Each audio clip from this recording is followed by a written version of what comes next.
So students, अभी हम numerical problems देखेंगे। देखो, ये इसमें क्वेश्चन है, टेक्स्ट बुक क्वेश्चन है।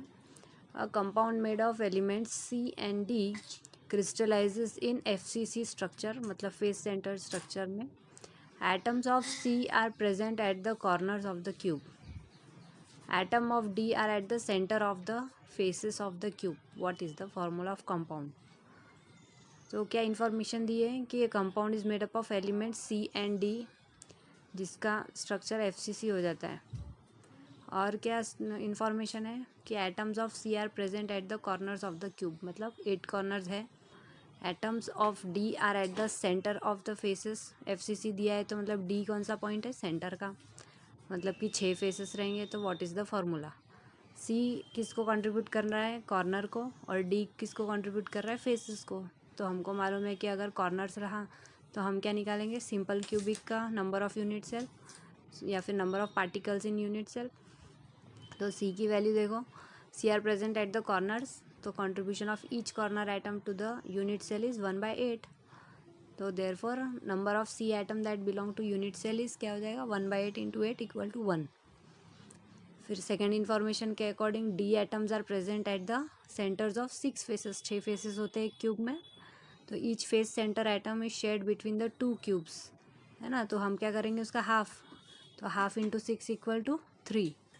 तो देयरफॉर फार्मूला क्या हो जाएगा? डी की वैल्यू 3 है, सी की वैल्यू 1 है, तो formula of compound is CD3। इस तरीके problem number 1.3 is deleted from our syllabus, so we will come to problem number 1.4. A compound is formed by two elements A and B.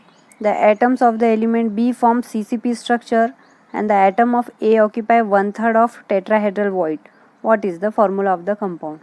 So according to given information, CCP structure दिया हुआ है और दूसरी की number of tetrahedral voids कितना है, कितना होता है normally? It is twice n के फॉर्म में हमने निकाला था, यहाँ पे a और b के फॉर्म में दिया है तो ट्वाइस b। ओके, और रिलेशन दिया है कि the atom a occupy 1/3 of this tetrahedral void, है ना। तो नंबर ऑफ a एटम कितने हो जाएंगे? जो नंबर ऑफ टेट्राहेड्रल वॉइड्स के 1/3 हो जाएंगे, है ना। तो ट्वाइस b हमारा स्टैंडर्ड है, उसका 1/3, तो ट्वाइस b इंटू 1/3। तो हमारे पास रेशियो है, हम जब कोई भी कंपाउंड लिखते हैं तो इक्वलिस में लिखते हैं रेशियो ऑफ A:B। तो यहाँ पे A की वैल्यू हमने डिराइव की है according to given information. So 2/3 B:1B। Okay, वो ऐसा हो जाएगा। तो B कैंसिल आउट हो जाएगा, तो 2/3:1 बचेगा। क्रॉस मल्टीप्लाई करेंगे तो क्या हो जाएगा? 2:3 रेशियो आ जाएगा। ओके, तो 2:3 रेशियो आएगा, तो फार्मूला ऑफ कंपाउंड क्या बनेगा? A2B3। ए के कितने मॉलिक्यूल्स है? 2 और बी के कितने? 3। तो इस तरीके से ये इस टाइप के क्वेश्चंस आपको पूछेंगे ही पूछेंगे। इसके पहले CD3 का देखा था हमने अकॉर्डिंग टू गिवन इन्फॉर्मेशन। फिर ये 1.4 जो है प्रॉब्लम, इसमें भी सेम टाइप ऑफ क्वेश्चन है, वो रिपीट हुआ है। ओके, नेक्स्ट प्रॉब्लम देखते हैं 1.5 का। Niobium forms BCC structure. The density of niobium is 8.55 gram per cubic centimeter and length of unit cell edge is 330.6 picometer. Okay. How many atoms and unit cells are present in 0.5 gram of niobium? तो इसके लिए हमारे पास number of atoms का formula है for finding out number of atoms in x gram niobium, xn divided by rho a cube. तो x की value 0.5 gram है गिवन, n की वैल्यू 2 रहेगी क्योंकि स्ट्रक्चर कैसा है? BCC। रो की वैल्यू 8.55 ग्राम पर सेंटीमीटर क्यूब दी है और a की वैल्यू 330.6 पिकोमीटर है। तो देखो बाकी सब CGS यूनिट में है, तो a की वैल्यू को भी कन्वर्ट करना पड़ेगा। तो हम उसको कन्वर्ट करेंगे 3.306 इंटू 10⁻⁸ सेंटीमीटर। फिर जब हम कैलकुलेट करेंगे तो फॉर नंबर ऑफ़ एटम्स निकालना है हमको। तो number of atoms for 0.5 gram niobium के लिए, तो 0.5 gram into 2 divided by 8.55 into 3.306 into 10⁻⁸ ए का क्यूब जो है उसकी वैल्यू पहले निकाल लेंगे अलग से और फिर बाद में कैलकुलेट करेंगे। तो आई थिंक यहाँ थोड़ा प्रिंटिंग मिस्टेक हो गया, यहाँ पे 4.25 होना चाहिए वो, तो आप लोग करेक्ट कर लेना है आप लोगों को कि दिस वैल्यू इज़ 4.25 इंटू 10⁻21। उसके बाद में एक नंबर ऑफ़ आइटम्स निकल गए। फिर सेकेंड निकालना है number of unit cells in x gram. एक्स की वैल्यू 0.5 है, तो जो गिवन वैल्यू है उसको हम क्या करेंगे 2 से डिवाइड कर लेंगे, सॉरी 0.5 से डिवाइड कर लेंगे। तो जो आंसर है 4.25 उसका हाफ मीन्स ये इसकी वैल्यू भी चेंज हो जाएगी, वो भी उसका हाफ हो जाएगा इंटू 10⁻21 वैसा ही रहेगा। तो प्लीज़ मेक अ नोट, इसको चेंज कर लेना है आप लोगों को। आंसर कैलकुलेट करके देखो, और अगर फिर भी कुछ लगता है डाउट तो you can ask me on WhatsApp. Okay, तो इस क्वेश्चन में हम देखेंगे compound forms HCP structure.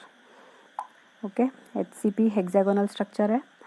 What is the number of A octahedral voids, B tetrahedral voids, C total voids formed in 0.4 mole of it.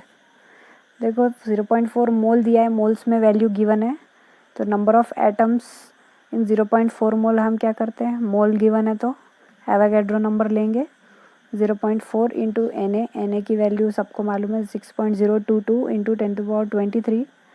तो calculate करने के बाद answer आएगा 2.4098 इंटू 10⁻23। फिर फर्स्ट ए क्या कैलकुलेट करना है, नंबर ऑफ ऑक्टाहेड्रल वॉइड्स। तो इसका फार्मूला मालूम है हमको कि number of octahedral voids equal to number of atoms. तो जो हमारा 0.4 इंटू 6.022 का आंसर आया था वही इसका भी रहेगा 2.4098 इंटू 10⁻23, क्योंकि इक्वल होता है। फिर सेकंड है कि टेट्राहेड्रल वॉइड्स निकालना है, तो वो क्या रहता है ट्वाइस, तो इंटू 2 कर देंगे जो आंसर था ऊपर उसको, तो आंसर आ जाएगा उसका डबल 4.818 इंटू 10⁻23। उसके बाद में टोटल नंबर ऑफ वॉइड्स निकालना है, तो दोनों भी है ऑक्टाहेड्रल और टेट्राहेड्रल वॉइड्स की वैल्यू को ऐड कर देना है। एडिशन में जो पावर वाला रहता है उसको कॉमन निकाल लेना पड़ता है अकॉर्डिंग टू द रूल, और फिर जो बची हुई वैल्यूज़ है 2.409 प्लस 4.818 इसको ऐड कर लेना है। This will be your final answer. तो इस टाइप के छोटे छोटे क्वेश्चंस MCQ क्वेश्चंस में यूजुअली पूछते हैं, और 1 या 2 मार्क के लिए या अगर 3 है तो 3 मार्क के लिए ये क्वेश्चन थियोरी में भी पूछे जा सकेंगे। तो उसके अकॉर्डिंग आप लोगों को सिमिलर टाइप के क्वेश्चंस की भी तैयारी करना है, न्यूमेरिकल्स को राइटिंग में प्रैक्टिस करना है।